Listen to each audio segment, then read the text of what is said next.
Spotlight நேயர்கள் அனைவருக்கும் வணக்கம். இன்னைக்கு நம்ம இடையே இணைஞ்சிருக்கிறவங்க அவங்களுடைய அரசியல் களத்துல இப்ப காலடி எடுத்து வச்சிருக்கிறாங்க. நியதா அப்படின்றவங்க. வணக்கம். இவங்களை பத்தி சொல்லணும்னா இவங்க வந்து ஒரு sports woman. So basketball player. அதுக்கப்புறமா இப்போ சோஷியல் ஒர்க் நிறைய பண்ணிட்டு இருக்கிறாங்க. ஸோ சோஷியல் ஒர்க்ல இருக்கும்போது அவங்களுடைய அடுத்த கட்டத்துக்கு போகணுன்றதுக்காகவும் இன்னும் பெரிய அளவில் சோஷியல் ஒர்க்கை கொண்டு போகணுன்றதுக்காகவும் இப்போ அரசியலில் வந்திருக்கிறீங்க. அரசியலில் பல கட்சிகள் இருக்கு. இருந்தாலும் இப்போ புதுசாக ஆரம்பிக்கப்பட்ட கட்சி அப்படின்னு சொல்ற லிஸ்ட்ல தான் தாவேகா இருக்கு. விஜயோடைய கட்சியா சொல்லக்கூடிய தாவேகா. இந்த கட்சியில இப்போ இணைஞ்சதுக்கான காரணம் என்ன தெரிஞ்சுக்கலாமா? ஃபர்ஸ்ட் ஆஃப் ஆல் அரசியல் அப்படின்றது எதனால வந்தீங்க? ஒரு ஸ்போர்ட்ஸ் உமன்ல இருந்து அரசியல். அது ஒரு நல்ல கேள்வி. அரசியல் அப்படின்னா என்னன்னு தெரியாமையே என்னோட 40 வயசு வரைக்கும் வந்துட்டேன்னு சொல்லலாம். அதாவது நான் தெரியாமன்றது என்ன மட்டும் இல்லை, என்னை சார்ந்த ஜென்ரேஷன்ஸ் வந்து ஒரு பெரிய ஈடுபாடு இல்லாம நல்லா படிக்கணும், வேலைக்கு போகணும், சம்பாதிக்கணும், வீட்டை பார்க்கணும் அப்படின்ற ஒரு கட்டமைப்புக்குள்ள இருந்தாச்சு. அந்த கட்டமைப்புலேருந்து வெளியே வந்தவங்க மட்டும்தான் அரசியலில் இருக்காங்க. அந்த அரசியல் இப்போ எப்படி இருக்குன்னா ஃபுல்லி கரப்டடாக இருக்குது. அவங்க பண்ணுற அரசியலை பார்த்து ஐயோ போக வேண்டான்னு இருந்தது. பட் மாற்றம் எப்போ ஆரம்பிக்கும், எப்போ மாறும்னா இளைஞர்கள் நினச்சா மட்டும்தான் முடியுன்ற ஒரே காரணத்துக்காக நான் செய்கிற சோஷியல் ஒர்க் என்னால் ஒரு நாளைக்கு ஒரு குழியை மூட முடியுமா இருக்கும், ஒரு லைட்டை எரிய வைக்க முடியுமா இருக்கும், இல்லாட்டினா ரோடு போட வைக்க முடியும், ஏதோ சின்ன சின்ன விஷயங்கள் பண்ண முடியும். பட் இது நம்ம ஒரு பெரிய அளவில் எடுத்துகிட்டு போனோம்னா அடுத்த லெவலுக்கு போகணுன்ற சிந்தனை எனக்குள்ளே வந்துட்டே இருந்தது. ஆனால் நான் ரொம்ப தீர்க்கமாக இருந்தேன். திமுகவும் வேண்டாம், அதிமுகவும் வேண்டாம், மற்ற கட்சிகளும் வேண்டாம். ஏன்னா ஜாதி சார்ந்த கட்சிகள் இருக்குது. சீமான் கட்சியை பற்றி நான் பேசவே விரும்பப்படலை. இப்போது ஒரே ஆள் தன்னோட சம்பாத்தியத்தில் பெரிய ஆளான ஒரே ஆள் தளபதி அவர்கள் மட்டும்தான். தளபதி சம்பாரித்து திருப்பி செய்யணும்னு சொன்ன ஒரே வார்த்தை தான் என்ன அட்ராக்ட் பண்ணிச்சு. அவர் ஒரு புகழின் உச்சியில் இருக்கார். ஆனால் அவருக்கு நிறைய பேர் சொல்லியிருக்காங்க சினிமா புகழ் வந்து பெரிய புகழ் இல்லை, அதை தாண்டின புகழ் ஹிஸ்ட்ரியில் இடம் பெறணும்னா திருப்பி ஏதாவது செய்யணும்னு. பட் தளபதிக்கு நான் அவரோட ஹிஸ்ட்ரியை போய் படிக்கும் போது தான் எனக்கு தெரியும் அவர் எவ்வளவோ மக்களுக்கு என்னென்னவோ நல்லது செஞ்சிட்ருக்காங்க. அதனால் ஏன் நம்ம இவங்களோட பயணிக்கக்கூடாது, என்னோட பயணமும் அவங்களோட சேரும் போது இன்னும் நிறையா பண்ண முடியுன்ற ஒரே காரணத்துக்காக தாவேகால சேர்ந்தேன்.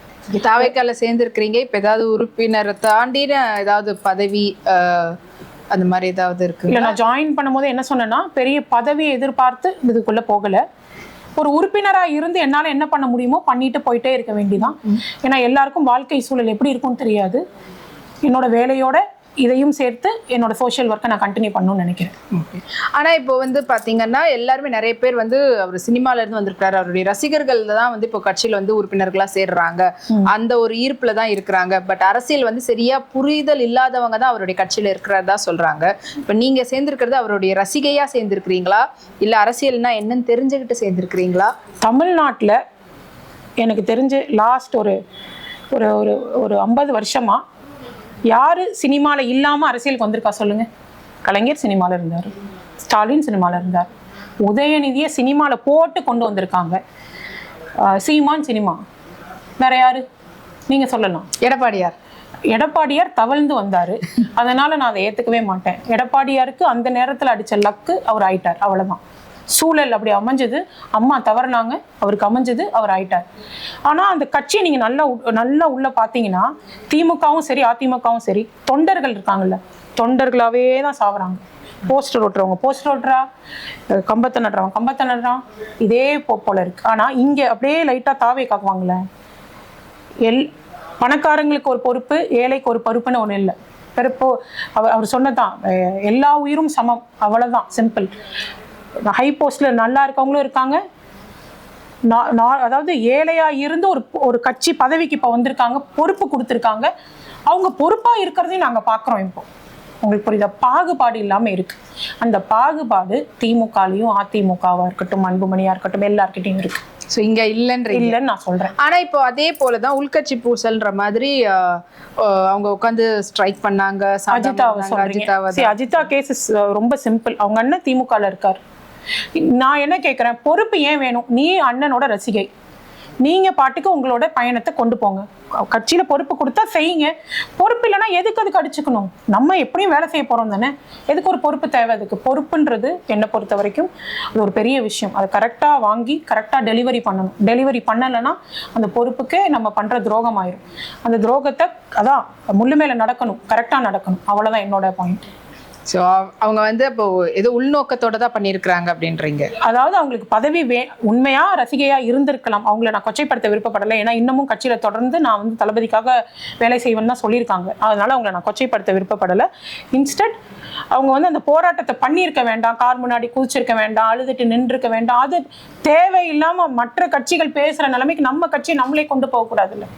ஸோ அந்த இது வந்து அவங்க பண்ணியிருக்க கூடாதுன்றீங்க. அண்ட் அது மட்டும் இல்லாமல் விஜய் அவங்களுடைய கட்சியினுடைய கோட்பாடு அப்படின்றது ஒரு தெளிவாகவே இல்லை. கட்சிக்கான விஷயமே வந்து ஒரு எல்லா கட்சிக்கும் இப்போ திமுகனா ஒன்று இருக்குது, அதிமுகனா ஒன்று இருக்குது, தமிழ் தேசியம் பேசக்கூடிய சீமானுடைய கட்சினா ஒரு இது இருக்குது, விசிகானா ஒரு இது இருக்குது. ஆனால் அந்த மாதிரி விஜய் இதில் வந்து இல்லை, எல்லாமே கலந்ததாக இருக்குது, ஒரு தெளிவே இல்லாமல் இருக்குது அப்படின்றாங்க. நீங்கள் தெளிவு இல்லாமல் இருங்கன்ற, நீங்கள் தெளிவாக இருந்து என்ன பண்ணிட்டீங்க? இத்தனை நாளில் தெளிவாக இருந்து இதை பண்ணிட்டா நீங்கள் ஒரே ஒரு நல்ல விஷயம் சொல்லுங்கள். இந்த பொங்கலுக்கு கொடுக்குறீங்க 3000 ரூபா, எங்கே போயிருந்தீங்க? மற்ற பொங்கலுக்கு தூங்கிட்டீங்களா? என்ன கொள்கை உங்களுக்கு பிடிக்கல?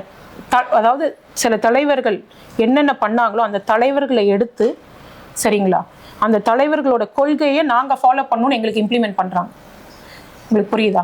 இப்போ உங்களுக்கு டாக்டர் அம்பேத்கர் தெரியும், பெரியார் தெரியும், காமராசர் தெரியும், வேலுநாச்சியார் தெரியும். ஆமாம், முத்துராமலிங்க தேவரோட இதையும் எடுத்துக்கலாம், தப்பில்லை. ஆனால் கொள்கையில் இருக்கிற அஞ்சலை அம்மாள் அவங்க எடுத்துக்கலாம். இவங்க எல்லாரும் என்ன பண்ணாங்க? அதை நாங்கள் பண்ணணும்னு நினைக்கிறார். அவ்வளோதான். அந்த கோட்பாடு, அந்த கொள்கை சார், கொள்கைன்றது எதுக்கு? ஒரு ஸ்ட்ரீம் லைன், ஒரு நாங்கள் எங்கள் கட்சி எதை நோக்கி பயணிக்க போகிறோன்றது எங்களுக்கு தெரியும். எங்கள் கொள்கை என்னன்னு. இதை 10,000 இடத்துல 10,000 பேர் பேசிட்டாங்க. நீங்கள் பேசாதீங்க, எங்கள் கொள்கையை நாங்கள் பேசிக்கிறோம், எங்களுக்கு புரிஞ்சா போதும், உங்களுக்கு புரியவே வேணாம்.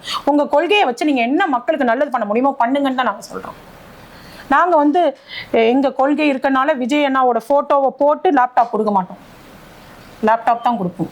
லேப்டாப்பில் லேசர் பிரிண்ட் எல்லாம் அடிக்க மாட்டோம். உங்களுக்கு புரியுதா இல்லை? நாங்கள் லேப்டாப் கொடுப்போம், எல்லாருக்கும் கொடுப்போம், எல்லா டைம்லையும் கொடுப்போம். நான் சொல்கிறேன், அண்ணன் இன்னும் மேனிஃபெஸ்டோ ரெடி பண்ணல, பண்ணிக்கிட்டு இருக்காங்க.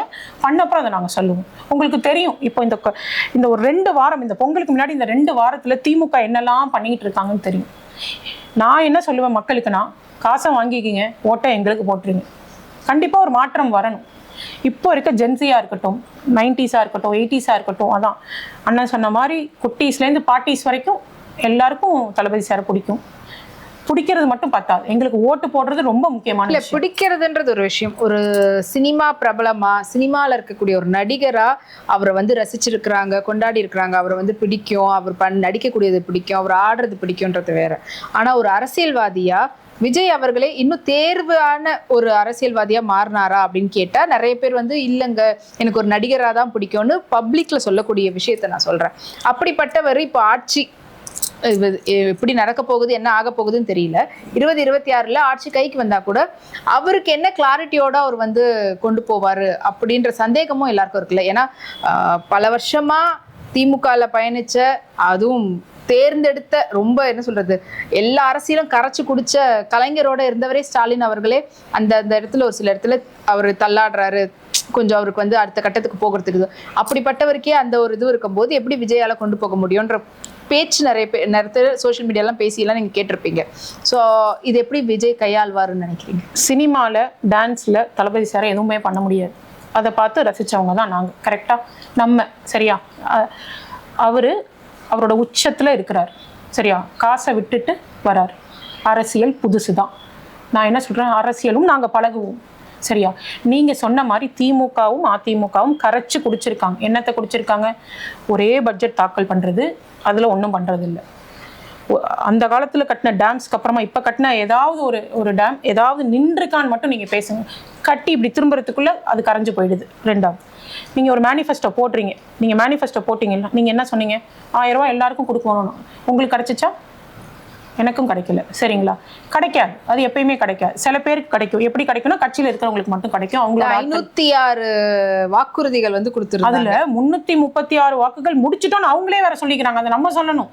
அதில் எனக்கு தெரிஞ்சு 10 வாக்குகள் பெருசாக பண்ணியிருந்தாலே பெருசு. இப்போ என் கூட வாங்க, பஸ்ஸில் ஏறுங்க, பஸ்ஸில் எவ்வளோ பிரச்சனை இருக்குன்னு பாருங்கள். எவ்வளோ உடஞ்சிருக்கு. அதாவது அது ஓட்டுற டிரைவருக்குலாம் எவ்வளோ ப்ராப்ளம் இருக்கு தெரியுமா? எல்லாருமே கஷ்டப்பட்டு தான் வாழ்றோம். ஒரு சேஞ்ச் வேணும் கண்டிப்பா. அந்த சேஞ்சை தளபதி சாரால கொடுக்க முடியும்ன்றது என்னோட அடிச்சு சொல்றேன், நம்பிக்கையை தாண்டி அடிச்சு சொல்றேன். ஓகே, ஏன்னா ஒருத்தரும் இப்போ திமுகவா இருக்கட்டும் அதிமுகவா இருக்கட்டும் அவங்களுடைய கட்சியினுடைய கட்டுப்பாடு அந்த இருக்கு பாத்தீங்களா, ஸ்ட்ரக்சர். ஃபர்ஸ்ட் ஒரு தொண்டனா இருக்கணும், தொண்டனுக்கு வந்து அடுத்த கட்டம் இந்த மாதிரி ஒரு லேயர் அப்படி இருக்கும். அந்த வட்டமா இருக்கட்டும், மாவட்டமா இருக்கட்டும், ஒன்றியமா இருக்கட்டும், அதுக்கு அடுத்தபடியா இருக்கக்கூடிய இந்த மாதிரியான கட்டமைப்பு இன்னும் தாவேக்கால வரல. தப்பான எண்ணம். முதல்ல தாவேக்க ஆரம்பிக்கிறதுக்கு முன்னாடி இது ஒரு மக்கள் இயக்கமா இருந்துச்சு. மக்கள் இயக்கமா என்ன பண்ணிருந்தாங்க, ரசிகர் மன்றத்தை வச்சு மக்கள் இயக்கமா பண்ணிட்டு இருந்தாங்க. எல்லா ஊர்லயும் இருக்கு. டெய்லி காலையில சாப்பாடு போடுவாங்க, நூலகம் இருக்கு, ரத்த தானம். நீங்க வந்து இங்க உட்காந்துட்டு தூத்துக்குடியா, திருநெல்வேலியா, தஞ்சாவூரா ஒரு ஃபோன் பண்ணீங்கன்னா உடனே உங்களுக்கு ரத்தம் வரும். அந்த மாதிரி ஒரு டீம் இருக்காங்க. அதாவது நீங்க சொன்ன மாதிரி கட்டமைப்பு மக்கள் இயக்கமா இருக்கும் போதே ஒரு கட்டமைப்பு வந்துருச்சு. இப்ப ரொட்டி பால் திட்டம் கொண்டு வந்திருக்காங்க. இந்த மாதிரி நிறைய திட்டம் பண்ணிட்டே தான் இருக்கிறாங்க. சரிங்களா? இது வெளியில தெரியல. இது மட்டும் வெளியில தெரியாம இல்லை. தூத்துக்குடியில துப்பாக்கி சூடு நடந்த போது அண்ணா போய் பார்த்தாங்க. அனிதா இறப்புக்கு அண்ணா போய் பார்த்தாங்க. பார்க்கறது மட்டும் இல்லை, நிதி உதவி. நிதி வந்து எங்கேருந்தோ வரல, அவர் பேக்கெட்லேருந்து எடுத்து கொடுத்தாரு. மக்கள் இயக்கத்துலேருந்து காசு எடுத்து கொடுக்கல, அவரோட பேக்கெட்லேருந்து தான் எடுத்து தான் மக்கள் இயக்கத்துக்குமே கொடுத்தது. சரிங்களா? அப்படி பார்க்கும்போது அந்த கட்டமைப்பு மற்ற கட்சிகளை விட இங்கே இருக்கு. இங்கே என்னன்னா அங்க மூஞ்சி தெரியும். ஏன்னா அவங்க இவர் இந்த ஊழல், செந்தில் பாலாஜி இந்த ஊழல், அவர் இந்த ஊழல், இவர் வந்து கேஸ்ட்டை பத்தி பேசினாரு, யாரும் நான் சொல்ல விருப்பப்படலை, அவர் வந்து பஸ் ஃப்ரீன்னு ஓசின்னு பேசினாரு. அந்த மாதிரி மூஞ்சி உங்களுக்கு தெரியும். எங்க மூஞ்சி இனிமே உங்களுக்கு தெரியும். எனக்கு தெரிஞ்சு தளபதி சார் தெரியும் எல்லாருக்கும், பொதுச் செயலாளர் புசி அனந்தன் அண்ணனை பத்தி எல்லாருக்கும் தெரியும். நிறைய பேர் இப்ப வெளியில தெரியும். கரெக்டா சிடி நிர்மல்குமார் அண்ணா தெரியும், மாதவ் அர்ஜுனா அவர்களே தெரியும். எல்லாருமே இப்ப மக்களுக்கு தெரியும். எதிர்த்து கேள்வி கேட்கறாங்க, அப்பதான் தெரிய வரும். இன்னும் கொஞ்ச நாட்கள்ல எல்லாருமே வெளியே தெரிஞ்சிருவாங்க. அப்போ வெளியே தெரியும் போது நாங்க தான். அது மட்டும் இல்லாம இப்ப எல்லாரும் மற்ற கட்சியினர் இல்லைன்னா வந்து சோசியல் மீடியால பேசக்கூடிய இன்னொரு விஷயம் என்னன்னு பாத்தீங்கன்னா, மொத்தம் 234 தொகுதி இருக்குது. உங்ககிட்ட அத்தனை நாட்கள் இருக்கிறாங்களா முதல்ல எலெக்ஷன்ல நிக்க வைக்கிறதுக்கு?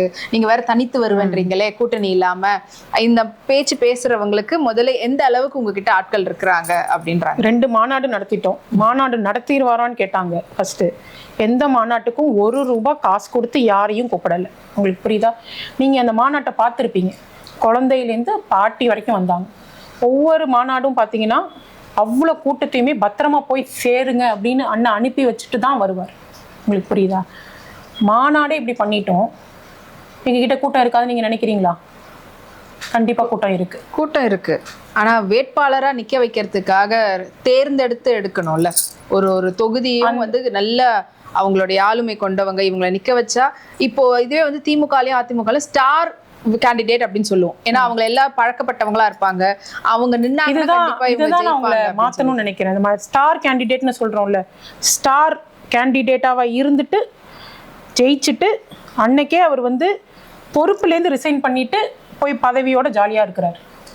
நாங்க எப்ப ஸ்டார் ஆகுறது? எங்க கட்சியில இருக்கவங்க எல்லாருமே இனிமே ஸ்டார் ஆவாங்க. சரிங்களா? பெரிய சூப்பர் ஸ்டார் வச்சிருக்கோம். ரஜினி அவர்கள் தான் சூப்பர் ஸ்டார். ஏன்னா எங்களுக்கு தளபதி சூப்பர் ஸ்டார்னு வச்சுக்கோங்களேன்.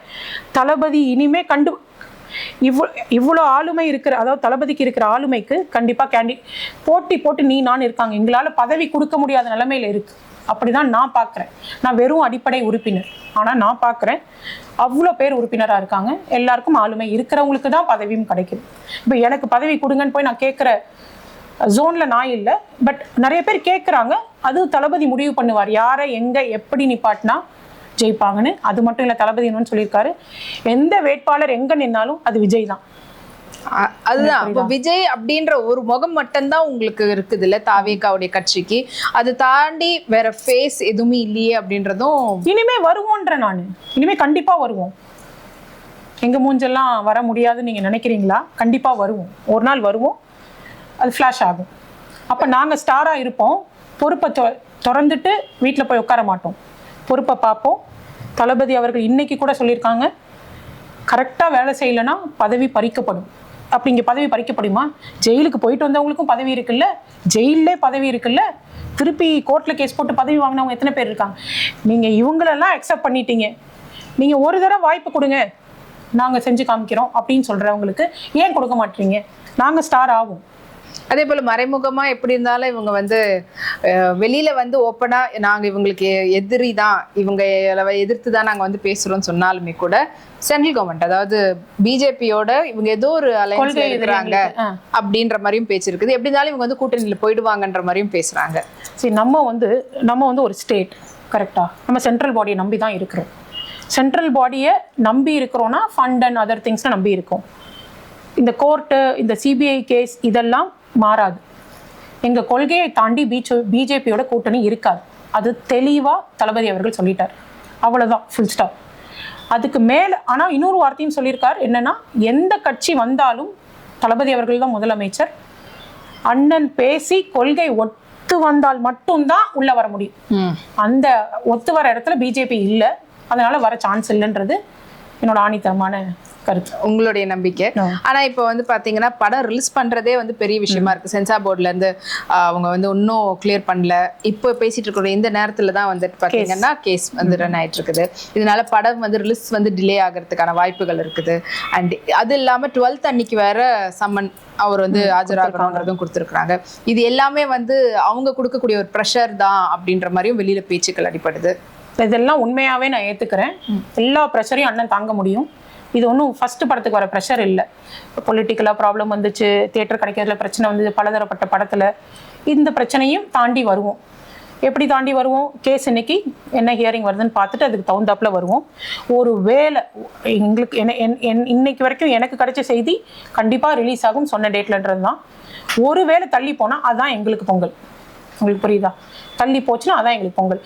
அண்ணன் தெளிவாக சொல்லியிருக்கார், எங்களோட போட்டி யாரும் கிடையாது. யார் போட்டின்றது உலகத்துக்கு தெரியும். அந்த நீங்கள் சொன்ன பராசக்தி படத்தில் நடிக்கிறவரோட எங்களுக்கு போட்டி கிடையாது. அதை யார் பண்ணுறாங்கன்றது உலகத்துக்கே தெரியும் திருப்பி. அதனால் அவங்களோட தான் போட்டி.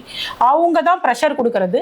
நாங்கள் அந்த ப்ரெஷரை ஏற்றுக்கிட்டு நாங்கள் எல்லாம் ஆக்சுவலி ஒரு தடவை சென்சார் போர்டுக்கு போயிட்டு யூஏ கொடுக்கலான்னு வாய்மொழியாக சொல்லிவிட்டு இப்போ திருப்பி ரிவிஷனுக்கு அனுப்பணும்னு சொல்கிறது வந்து தப்புன்னு நான் சொல்லுவேன் கண்டிப்பாக. ஆனாலும் அது உயர்மட்ட குழுவில் இருக்குது, கோர்ட்டில் இருக்குன்றனால நான் எதுவும் பேச விருப்பப்படலை.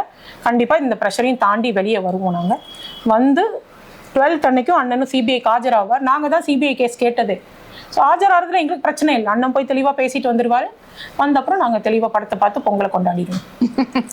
ஒரு பக்கம் படத்தினுடைய ரிலீஸ் பரபரப்பு, இன்னொரு பக்கம் வந்து அங்கே நடந்த சம்பவத்தினுடைய உயிரிழப்புக்காக நடக்கக்கூடிய கேஸினுடைய பரபரப்பு. இதெல்லாம் தாண்டி விஜய் அவர்கள் 2026 எந்த கட்சியோட கூட்டணியை அமைக்க போறாரு, அண்ட் அவர் வந்து எந்த அளவுக்கு அவருடைய வேட்பாளரை நிறுத்த போறாரு, அவருடைய வாக்குறுதிகள் என்னவா இருக்க போகுதுன்ற எதிர்பார்ப்பும் அதிகமாகவே இருந்துகிட்டு இருக்குது. அண்ட் உங்களுக்கு உங்களுடைய பர்சனலா வந்து நீங்க ஒரு சோஷியல் ஒர்க்கரா இருந்து இப்போ வந்துட்டு பொலிட்டிக்ஸ்ல வந்திருக்கிறீங்க. பாஸ்கெட் பால் பிளேயர்ன்றதுனால ஆதவ் அர்ஜுனா ஃபாலோ பண்ணி வந்துட்டீங்களோ அப்படின்ற ஒரு கேள்வி கேட்கல. ஆக்சுவலி அவர் வந்து எனக்கு ஜூனியர், அவர் வந்து நான் வந்து சீனியர். நான் வந்து மினி நேஷனல்ஸும் சீனியர் நேஷனல்ஸும் ஆடி இருக்கேன். ஓகே, எனக்கு ஒரு ஜூனியர் தான். பட் ஆனால் so proud to see him like this. எப்பயுமே என்னை பொறுத்த வரைக்கும் ஒரு ஸ்போர்ட்ஸில் இருந்தால் ஒரு டிசிப்ளின் இருக்கும். அந்த டிசிப்ளின் அவர்கிட்ட இருக்கும்னு நான் நினைக்கிறேன். அதை தாண்டி எந்த கருத்தும் சொல்ல. நீங்க பாத்தீங்களா அவரை இப்போ கட்சியில்? இல்லை, இது வரைக்கும் நான் உயர்மட்ட குழு யாரையும் பார்க்கல. சூழல்கள் அமையும். ஓகே, ஸோ கூடிய சீக்கிரத்தில் அவங்களெல்லாம் பார்த்து உங்களுடைய அடுத்த கட்டத்துக்கு நகர்த்துவீங்க அப்படின்ற நம்பிக்கை இருக்குது. நீங்கள் பேசும்போதே ரொம்ப கிளியராக இருக்குது. ஸோ கட்சியிலையும் சரி உங்களுடைய அரசியல் பயணமும் வெற்றிகரமாக அமையட்டும் சொல்லிட்டு வாழ்த்துக்களை தெரிவிக்கிறோம். தேங்க்யூ சௌமியா. இந்த வீடியோ உங்களுக்கு பிடிச்சிருந்தா லைக் பண்ணுங்கள், கமெண்ட் பண்ணுங்கள், ஷேர் பண்ணுங்கள், சப்ஸ்கிரைப் பண்ணுங்கள்.